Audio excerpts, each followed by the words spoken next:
father was in prison at Gomsum for 8 years. I didn't meet him until I was 8 years old. Well, before he went to prison, he went to Hanoi University and he studied with Nguyen Thái Hậu, who is the leader of the Vietnamese Nationalist Party. Học cùng lớp mà cùng bàn với nhau, hai người cùng bàn với nhau ở.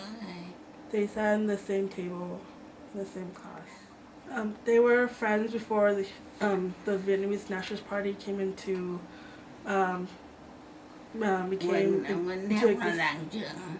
came to existence. Nguyen Thái Hậu, the leader, asked her dad to join him to fight against the French, who were collecting heavy taxes, and the civilians didn't have money to pay it, so they starved.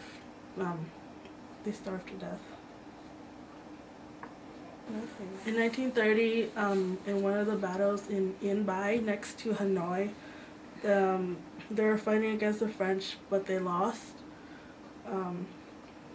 The French arrested the leaders of the Nationalist Party and were going to execute 60 of the members and officials.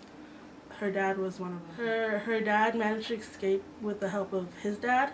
His dad helped serve in the French army in the World War I against the Germans. So he filed paperwork to excuse her dad from being executed. So instead, he was sentenced to 8 years in prison. The French ended up executing 12 of the leaders of the Nationalist Party, and her dad's friend, the leader, Nguyen Thái Hậu, was one of them.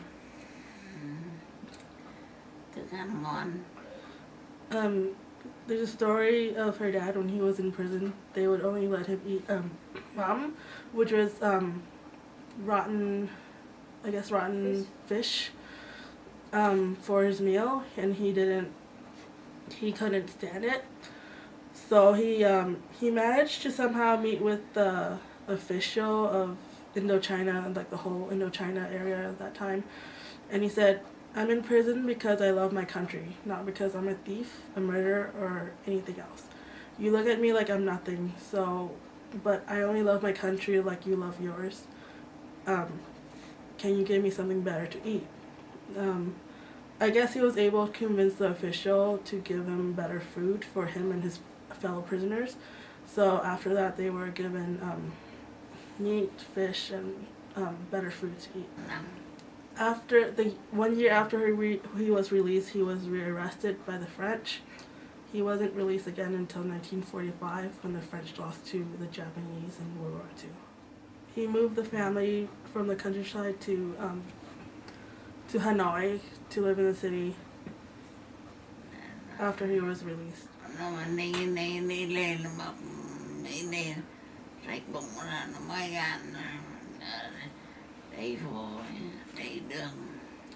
There she saw the Japanese military in Hanoi, but when the Japanese lost to Americans in August 18th, 1945, she saw them commit suicide by dragging a knife down their whole torso, and their organs spilled out, and she saw all of that on the streets. The Japanese weren't any better than the French. They forced the civilians to grow. Làm bao cát thì trong bom đạn Pháp của Mỹ.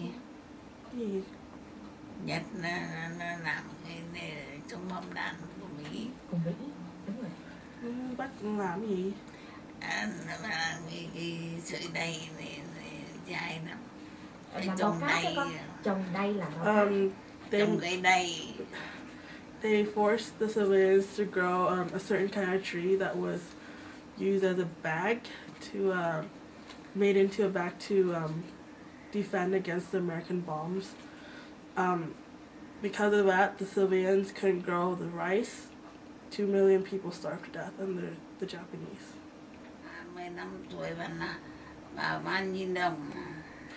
On August 19th, after the Japanese loss, Ho Chi Minh told all the civilians to go protest in Baden Square. She went as well, and she was 15 at that time.